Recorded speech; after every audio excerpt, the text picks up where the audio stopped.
Somewhere between waving my flashlight to get rid of a dangerous anomaly and sneaking through a creepy forest drenched in atmosphere, I have fallen in love with Into the Radius. Rooted in the same Soviet-era Russian science fiction that gave rise to the Stalker series, CM Games transplants many of the same survival horror principles that made Stalker a cult hit into VR, and does a nice job in doing so. Turned alien and deadly by a mysterious asteroid strike, an imposing ring of fog surrounds the Pechorsk Radius. You are a stalker, an explorer/mercenary hired by the United Nations Pechorsk Special Committee to shoulder dangerous missions into the Radius. Survival requires attention to detail and tactical decision-making. You will scavenge for resources and equipment, toss probes to check for lethal anomalies, occasionally even scan your way through dense anomaly fields, hoping to snag a high-priced artifact. The entire time, you are submerged in an environment full of unsettling sights and sounds.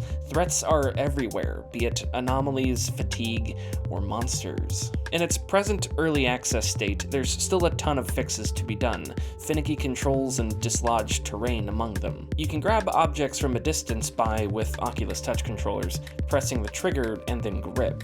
It's familiar design for VR, but Into the Radius lacks consistency. I've had times where, for whatever reason, objects wouldn't lock, or because of an incline or divot, I couldn't pick something up off the ground. There's a stiffness to the controls I wouldn't attribute to style. Reloading a bolt-action rifle doesn't feel smooth or intuitive.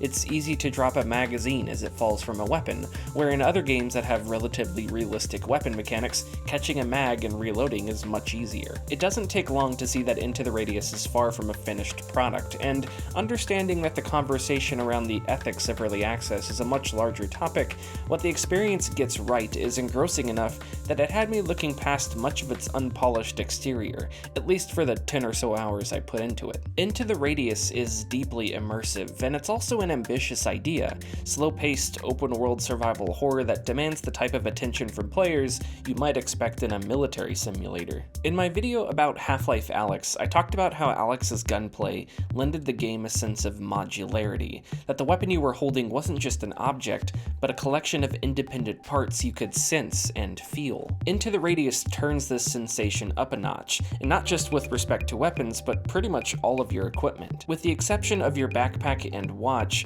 everything you go into the zone with, you can lose. Weapons, bullets, magazines, food, flashlights, scopes. In story mode, you'll only lose what's in your backpack upon death. In realistic mode, you'll lose everything after dying, barring you don't reload a previous save. Weapons have specific types of ammo and only use specific magazines, and empty magazines need to be reloaded with individual rounds. After a fight, you'll want to backtrack and retrieve the magazines you let drop, either to reload them or save them for later. Your backpack, where you'll store most of your stuff, is an interesting, if simple, piece of design. All it is a pizza box that objects float in, so unlike other VR backpacks or any video game inventory in general, there are no cubbies or slots to keep things nice and organized. Put enough stuff in your backpack and you'll literally be digging around a backpack to find things you need, and I love it. Your side pocket works the same way, it just can't hold bigger objects. Keeping your backpack organized and knowing where things are is part of surviving. Say the knife you have is about to break, well, you may want to move stuff around and prep a knife for backup, because it is terrifying to dig through a messy backpack while enemies are bearing down on you. I wouldn't say it's an intrinsically better design choice than other VR backpacks like the Walking Dead Saints and Sinners backpack as a menu, nor vice versa, but it does ask of players a little more situational awareness and adds some tactical depth. Your time as a stalker in Into the Radius is played in two phases: the Radius itself and your main base, a safe haven outside the zone where you'll accept and turn in missions, buy new equipment, and organize what gear you have for your next expedition. This means every time before you venture out, you'll probably want to restock on equipment and purchase anything you need, like food or health, but also prep your weapons, from a pool of bullets to individual magazines, and then ensuring the weapons themselves are card ready to go. On your watch, you'll see health, stamina, and sleep meters. Health doesn't regenerate, sleep degrades the longer you go without it, and hunger gnaws away its stamina. Hopefully, as you head into the zone, you have a few extra magazines, a couple knives, and essential equipment like food, a flashlight, anomaly probes, and maybe an extra box of ammo. How you pack really depends on what your mission is and which difficulty you're playing. Missions that have multiple objectives or that are deeper in the zone means you're more likely to encounter more enemies, which means you'll need more ammo. Likewise, the longer you're in the zone, the more food you'll need to pack. In story mode, sleeping restores your health, but your character also wakes up hungry, so it's a bit of a trade-off. In realistic mode, sleeping doesn't restore health and you still wake up hungry, so it becomes more of a way to pass time. Though nighttime doesn't appear to be more dangerous than day, at least besides the fact that your visibility is lower and the game's a bit creepier, but sleeping, restoring, and not restoring health changes gameplay pretty drastically. You can sleep at safe houses, which in story mode extends the time you can spend in the zone since you have multiple places to go and restore your health. But again, food and ammo is scarce and equipment like knives and guns breaks over time, so returning to base is inevitable.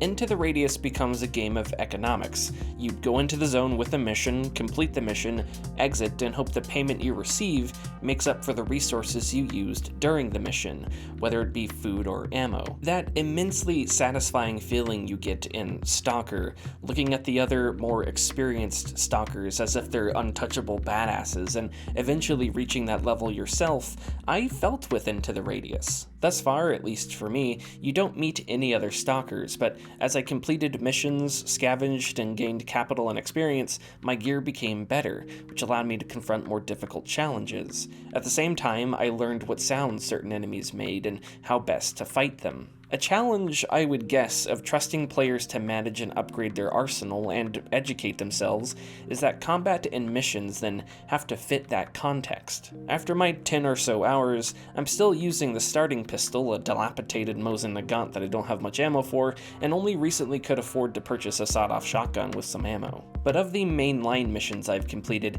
only one felt as though I was under-equipped, which I took as a sign that it was time to complete some side missions, save cash, and purchase better gear. Currently, my next mainline mission has multiple objectives and takes me pretty deep into the zone, but I've decided I'd like to give Into the Radius some time to simmer before I take on longer, more complex missions. And it's not just out of a desire to see more polish, but I would also prefer some structural changes.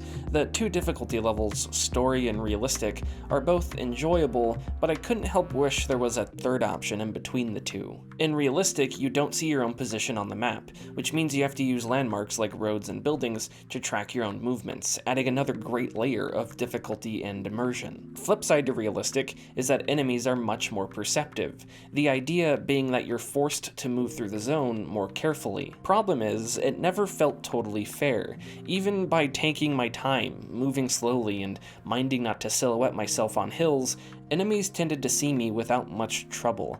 Encounters became inevitabilities rather than a consequence for user error. In these cases, I'd personally like to see some rebalances. What gravitated me to series like Stalker or even Metro weren't just their famous atmospheres, but their difficulties. Difficulties that hinge not just on powerful enemies, but realism and immersion. It's been great over the last few years watching games like Onward or Iron Wolf come from small developers and grow into some of the best experiences VR has to offer. These games aren't only a testament to early access, but VR's capabilities too. Into the Radius has a long way to go, but the concept is sound and it's perfectly suited for VR. And while there's plenty of room to grow, what CM Games has already shown off thus far got me simultaneously giddy and terrified, but also hopeful.